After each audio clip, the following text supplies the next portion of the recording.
Welcome back to the WCS Korea Season 2 Challenger League. I am Wolf. With me is Calder as always. We have 4 exciting best of 3s coming up. We have really good games today. The last time that we casted the Challenger League, we had very, I would say, one-sided results, at least most of them. So we had a couple of players really storming through the first round and getting into the safe zone here into the second round so that they will at least get one of the up and down spots if they lose in round 2 or 3. But today we have very exciting matches in my opinion. Yeah, we really do. We've got some really great players coming. 2 of the most notable, definitely Seed and Life, I would say. Both, of course, going to the finals multiple times. Well, Life going to the finals multiple times, Seed going to the finals up against MC. He is a champion as well. I'm really excited to see Seed here. This guy has such a story. He was basically pulling a little bit of a Jakchi, being a bit of a one-hit wonder when he won his season against MC, and he looked so dominant. People were talking about Seed's micro, especially about his force fields.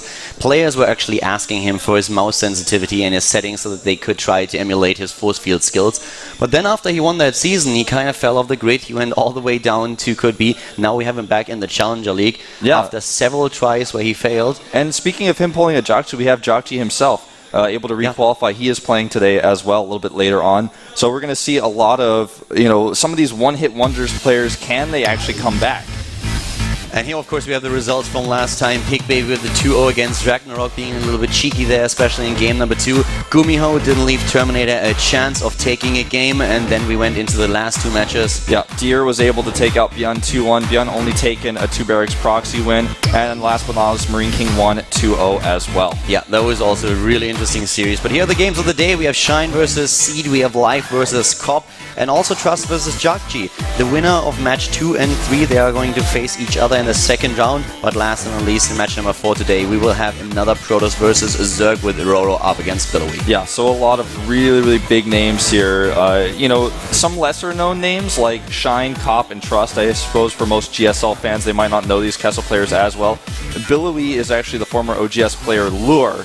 He changed his ID a little bit ago, so he's not Finale, that's actually Duck Duck. I made that mistake last time, getting those players confused. Duck Duck, of course, playing in Europe in WCS, but I'm really excited for Jakchi and for Seed in particular. They have just such a cool story, and especially Jakchi. He was talking a little bit after the last WCS qualifier, and he was just saying that he wanted really to qualify for the individual league because he wants to give his team the motivation. And Sosa struggled so much in the GSTL, and he said, if I can qualify now for the Challenger League, then I will give players something to strive for. I will give them the motivation that they need to do well in the individual league.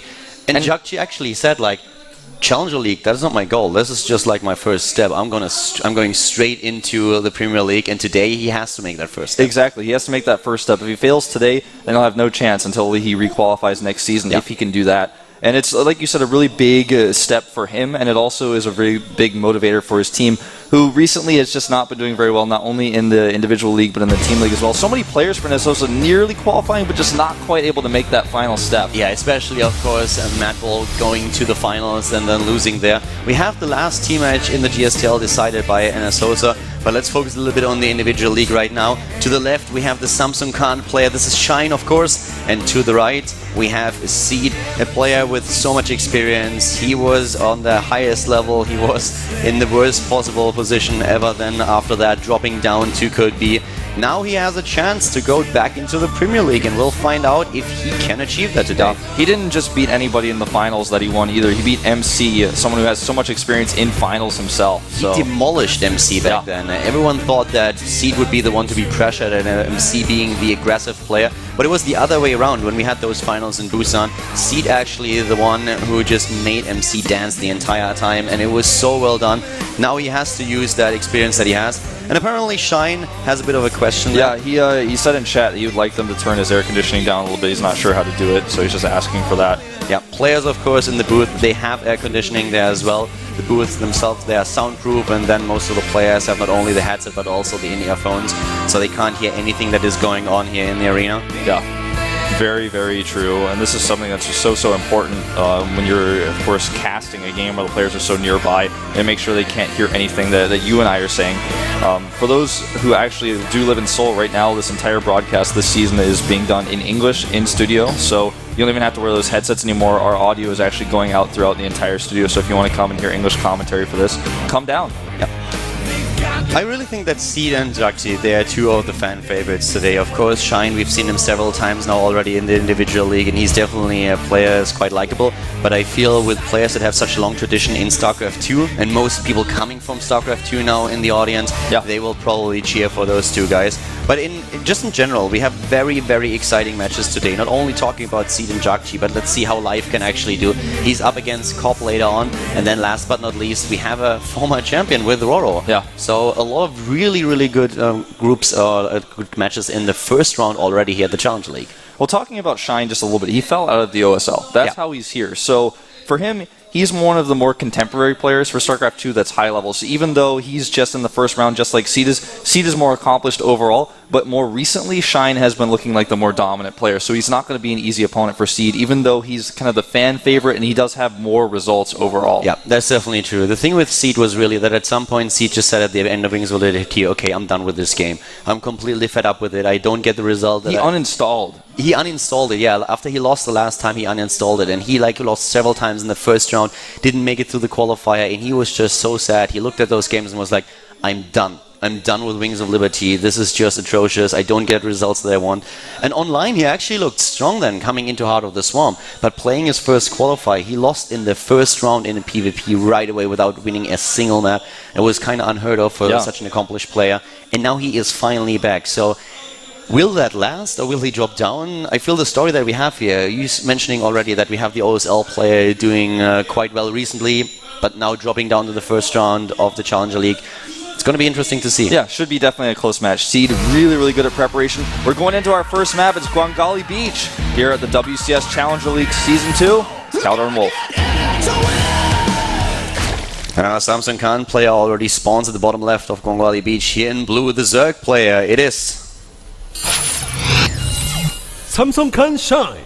Not to be confused with MVP Shine, the former TSL player. This is a Casper player and has been for a very long time. So don't mix that up. There are two of them, and both play Zerg. Makes it a little bit harder to distinguish them.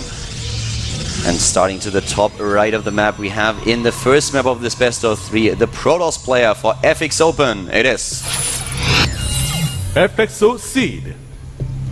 Seed. Such an accomplished player. So famous for his run through Code S back in the day, and also for his Team League performance where he used a lot of hallucinations. Yep. People have been calling him the force field fiend as well. Like, his force fields were always spot on. They were like art. And let's see if he can show that again today. Talking a little bit about the matchup here, and in general also, of course, about the statistics for both of the players. Let's focus a little bit on their offline statistics in Heart of the Swarm in this matchup. Seed actually didn't play too much offline just yet against Zerg players. He played one best of 3, took one of the maps, but he lost the best of 3 against Snoot. And that was actually like just last month, whereas Shine has a lot more matches. Most of them best of 1, since he played a lot in Pro League. If you look at his map score, he played 9 maps against Protoss offline in Heart of the Swarm. Forget what you see on screen right now. These are, of course, only the GSL statistics, and that includes Wings of Liberty. Therefore, it's always a little bit misleading. But talking about Shine again, he has 9 maps played in Heart of the Swarm offline against Protoss so far, and he won 56% of them, took 5 of the maps, lost 4. So a little bit of a so-so record here, but a lot of more data available from him than from Seed. Yeah, that's definitely true. And this probe is very annoying. Blocks the hatch, and will continue to block the third. And there's the course. So Seed is going for a gateway expand, something that Shine does not yet know, actually, as his Overlord is... He's Overlord scaling, doesn't send a drone out, so right now, he really wants to get this third hatchery up, but the pylon is also not cancelled, so this is very, very annoying. And you know, this is one of those maps where you have a very exposed third base, or not really exposed, but it's very far away from your main base. There's a long walking distance that you have to account for. So let's see how exactly we have... This is, by the way, not the match between Life and Cop. This is, of course, a bit of a wrong overlay that we currently have. I guess that's going to be fixed by production in just a second. Yep. This is Seed versus Shine. Don't be confused by this. The match overlay should be fixed. Look at this core block here. I mean, he is really committing to blocking. He even cancels his sentry because he knows the core is going to buy him a little bit more time for the lings. There are 6 lings in total, so he needs to make sure that he can micro against these with his Stalker. Without a force field, it is going to be a little bit of an issue. He actually goes for the pylon first, though, at the third base. Yeah, and this is also one of the things that you have to think about it a little bit. When you have an opening like this, where the Protoss player goes into a gateway first, you are very reluctant to get that third base very early in the game. And now at 4:30 we already have the third base. So we have actually a little bit of an opportunity here for Seed to be aggressive if he wants to. But Zerg players have been adapting a little bit better just lately against this aggressive style that we see from many Protoss players in Heart of the Swarm. Yeah, this is a situation that Seed is essentially forced because of the way he blocked the hatcheries. He's going to have his second Stalker out just now, and with 2 Stalkers against slow Lings, he should be able to micro this as long as he does it to the best of his ability here and take out these Lings, chase them away. And he already sees the Nexus, so that's not going to be hidden at all. Yeah, the Nexus is definitely spotted immediately. And really interesting is especially the Overlord that we have to the top right of the map right now. Overlord is already starting to make his way into the main base, and you want to have those Overlords in good positions. You can see in the main base of Seed that we have to the bottom left, we have a pylon there, and that pylon is there to spot an Overlord, but he doesn't really account for the Overlord that comes in from the top right, not really a position where you expect the Overlord. So right now everything is visible to Shine. He knows about the gas being taken, about the timing here, and he will try to find out what exactly the tech choice is going to be, but he's a little bit too early for that. Yeah, that's exactly right. That's the most important part. He's a little bit too early, so there's not too much to see at this moment in time. These Lings will surround and kill this probe. Probably not going to get too much done here with the Stalker out on the other hand. And they're going to come to the main base, and oh, if you can get the sentry, that would be great. You may have to use a force field here. Oh, yeah. That was really well done. Uses the force field and saves the sentry. This was of course really important, and all of the Zerglings goes down. So that gives him a lot of scouting information, Shine that is, but he loses a bunch of Zerglings in the process. Yeah. And he still doesn't know about the tech. He only saw the additional gateway being added. And there is no tech just yet. There's the Forge. And we'll probably see robotics go down fairly soon here, unless he wants to do a really strange build. We have also a very delayed Mothership Core, if you think about it. Usually when you go for this build, the Mothership Core comes out very fast because you want to have it as soon as possible so that you can deal with initial aggression from a Zerg player. But what Seed did here is he gets those sentries out a lot faster, and they can already build up the energy. So he will have more force fields at his disposal, but it takes a little bit longer for him to get the opportunity to use the Nexus cannon. Yeah, that's very true. And you know, with no Stargate here, definitely not a whole lot of Overlord hunting going on or any sort of early drone pickoffs. The lair has been started for Shine, and still we don't really have any tech for Seed, which is, you know, I wouldn't say it's bad for him because he's getting the +1, he's spinning his gas well, but he's going to find himself tech-wise behind very soon. The lair, by the way, is a little bit delayed here. Usually you would expect the lair nearly a minute earlier than it was built in this case. So let's see what exactly he's going to do with this. We already have the Roach one on the way. That will give him, of course, safety against gateway attacks, at least to a certain extent. And with the delayed lair tech, he will get a little bit more gas here. He was focusing on the minerals earlier, and now going into all the additional extractors, going up to 5, not to 4 if I'm not mistaken. Yep. Yeah. And he's going straight into the Burrow upgrade. And Burrow is a great tool if you are facing a gateway attack. It's true. And we are going to have a light gateway attack. He only has 3, so this has to be a unit force and then a recall because the Roach Warren is already ready. This has already been spotted. He knows he's not going to do critical damage here. He has to just force some units and recall and try to maybe take a third base behind this with his Twilight Council, be able to get +2 and blink. But he can't really do a lot of damage with this attack because Shine is already ready. This is just him taking down the rocks early. That gives him a bit of an attack path, an additional one later on in the game. It also forces the Zerg player, once upon the attack being scouted, to just react and get the units out there. But Shine is a little bit unlucky with his link placement. He didn't see anything so far. This is completely unknown to him. Finally, 2 of the Stalkers make their way down to the ramp and take down the Zergling. So Shine has now an inkling, and he's already getting a lot of units here. And to be quite frank with you, I think that once the recall happens, Shine has to do something with these units. Yeah, he just can't sit. This is way too much. Exactly. He's going to have to at least try to poke at the front, maybe pick off some of those structures. And Shine is known to be a very aggressive player, so that would actually fit the profile. It certainly would. And now he's just going to want to force field here. Oh, those force fields, I want to say really bad, but he needs to recall fairly soon if he wants to save these units. He already loses a sentry. That were definitely not seed force fields of old, so it was a little bit more shaky and had to use 4 force fields also to block at the ramp then later on, but losing one of the sentries, of course, not what you want to happen here. And right now what we have for Shine is a huge ground attack coming in while he transitions into the Spire. And Seed has to be careful right now. He needs to have that recall if he wants to have the units at the back. He takes down the Overseer, but Blink was already been scouted, and we have still all those Zerglings just running around, trying to check if there's a third base. Roach is coming in now as well, and the army of Seed is on the way back home. Yeah, I wonder if he didn't recall because he wanted to make sure he had enough energy for the overcharge. Once he saw that many units, he was like, whoa, that's a lot more roaches than I expected. Maybe I need to have this recall and the photon overcharge. I think he just doesn't want... You know, he has a good position on the map with those units, and as long as he doesn't have to, why use the recall? You can use that a little bit later, that's fine. The energy, you're not on max energy anyways at that point, so that's something where you can make this choice. Even adding the second cannon right now, just to be super safe here. Yeah. He's getting the +2 attack upgrade, and it looks more and more like he wants at least to be a little bit aggressive here. Yeah, he's still he's at 48 harvesters. He doesn't get any harvesters here. It looks like we are going to have a 2-base attack mode. Yeah, he has 7 gateways, and he's going for the attack meanwhile, but the Zerg is already on his front. He's not going to be able to buy enough time here. The cannons are definitely way too late here. Yeah, he has no force fields at this point. He's really just trying to go for a counter-attack. There comes the sentry, but a little bit too late. Now roaches and zerglings in the main base, and that's a bad spot for Seed. He saw that attack coming a mile away, but he didn't have the Mothership Core with his army, so all he can do now is go for the counter-aggression. But there's 15 mutas on the way, Keller, and those are really going to be a problem for mobility here. Obviously, the mutas can't fight this army straight up, but not without the spine crawlers being ready. So smart by Shine, going immediately for a bunch of spine crawlers at the front. 7 are being built right now. A huge army on the map for the Zerg player, going into the main base now, trying to snipe that Nexus's force field at the front. A little bit too late. Zergling streaming and taking down the sentry. And Seed, he took out base 4 and 3, but can he really break through the spine crawler wall? I don't know. They're not ready yet. The mutas, on the other hand, just kind of sitting here a little bit, waiting. A few of them going down. Here comes the drone pull. And immediately, of course, the blink action going strong to the top right. We have the Mutalisks doing what they can at the natural. A lot of Stalkers still there, but the big problem really being that we have so many Mutalisks that in the end it might be a little bit too much for C to handle, but at least he's trying to break through the spine crawlers here. Every single Stalker that he loses is a big problem with all these Mutalisks on the map now. He blinks to the best of his ability, but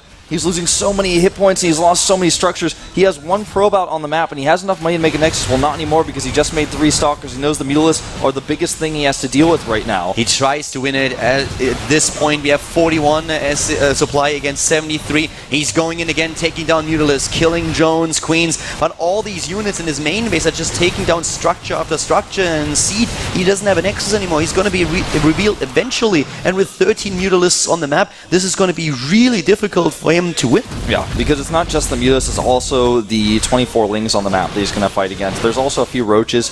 He goes for the Spire here, but that probe, he's only got 1 probe left, and if that's found, the game is over. Yeah, but on the other hand, we don't have him with enough minerals to build another hatch. So this is going to be a really interesting game, since the probe is now going to the bottom left, and the probe alone could drop another pylon, or at least a bunch of assimilators. Yeah. So in this situation, if he takes down the last hatch, right now he just has to deal with the army. Seed is not out of this just yet. Yeah, it's not over yet. But the mobility, that gives Shine an advantage. He has to kill Shine's army. That's really the goal here, and he has to keep the probe with his army for this reason. And he also has to make sure that he makes the pylon on time, because he only has right now the Twilight Council. There it is. That's it. He already built it. Already built the pylon here. But now the Mutalisks are on the hunt, 18 Stalkers. And there's a huge army for the Zerg player. He needs to somehow take this out. He can just try to target this down. If it dies, it's over. If he targets this down with his units, that's the end. Oh, that blink was not a good one. GG. Exposed with the cooldown and the Zerglings running in. GG, and Shine takes game number 1. Yeah, very, very, intense situation at the last part of that game, and Seed was really the one on the run. The Mutalisks gave Shine so much mobility. The Spine Crawler wall was good. In Seed's attack, he got caught a little bit off guard by the attack coming into his natural, I feel. Yeah, this was a little bit odd, to be quite frank with you. His Mothership Core was just not in position. It looked a little bit like he thought there were less units on the map, and he was like, okay, well, with my second cannon, with my Mothership Core and the Photon Overcharge, I'm able to defend against that, and if I move in then, and take you down right away, or hit you before your middle is out, I can win this game. Yeah. But with the Mothership Core, not with the army, he had no option of actually just recalling back and saving his natural. If he hit that 1 force seal a little bit faster in his main base and kept the Zerg army in his natural for a little bit longer, then warped in, say, 2 or 3 more sentries, then maybe he buys a little bit more time, then either he can walk back or he can warp in a few more Stalkers and sentries and keep buying time and keeping his main base alive, keeping his production alive, but yeah. He missed that force seal. The army goes into the main base, and then from there, it's Shine's game to lose, essentially, because, yeah, he didn't have a ton of defensive setup, but he got those Spine Clawers, and he has those Mutalisks. It was just a very smart play by Shine. He, of course, has been in this situation countless times as a Zerg player. You are quite happy to go for a base race if you have a lot of Mutalisks already out on the map. You know that you have an advantage here. And Seed, a little bit unlucky, I want to say, in this game. Yeah. Keep in mind, he didn't have any observers. He couldn't see the army coming. It's also a pretty weird map. It's a map that was just now introduced, so this is probably the map where you're like, okay, well, let's see what happens there. A lot of the players haven't played too many games there, so we are going to find out what exactly Shine is going to do against Seed on a more normal map. Yeah, the Newkirk. Next map is going to be Newkirk Precinct. And Newkirk is a map that's been in the pool since the beta on the ladder, so it's a map that everybody's pretty much familiar with. You've all seen it and played on it. I'm sure spectators at home watching this definitely recognize the map. And it's just a pretty straight-up two-player map. In a lot of ways, the structure of the map is similar to Guangali, but Guangali it's got some weird colors. The third base is a little bit strange, those rocks. So Newkirk definitely feels a little bit more familiar. It's actually very funny for me that the first player that we cast today is a Samsung player, because I kind of broke my phone yesterday. I tripped and fell on my phone and basically cracked the glass at the back. I'm currently trying to find out if I can actually get a replacement for the glass of my Nexus 4 here in Korea.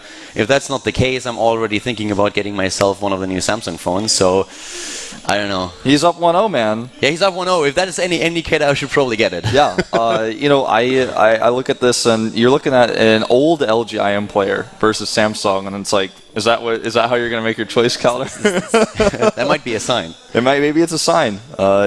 It's definitely something you could think about, I suppose, going forward here. I was pretty annoyed by that. I mean, that phone already dropped several times and nothing happens, but if you fall on top of it and crush the screen, basically, the screen is fine, it's just the glass at the back end. I really hope that you can get that replaced. I think you can, but if not, I might opt for one of the new Galaxy phones. Yeah, the new Galaxy phones are really good. They're supposed to be really great. But well, let's see if Samsung is able to take this. If the old LGIM player goes now up 2-1 and takes the series, then I might have to reconsider here. Yeah, maybe so, man. Well, Newkirk bring the map here. We'll see if Seed can turn around, because in game number 1, it looked like Shine kind of had his number in a little bit of ways. Yeah, for me it's really, I feel the more familiar map, that is where we will probably see the Seed of old. But he knows what's on the line here. If you're down one map already, that's not a good position to be in. Shine is up, he needs one more map win. Can he pull through? We're going to find out right now going into game number 2 at the WCS Challenger League on Holland World.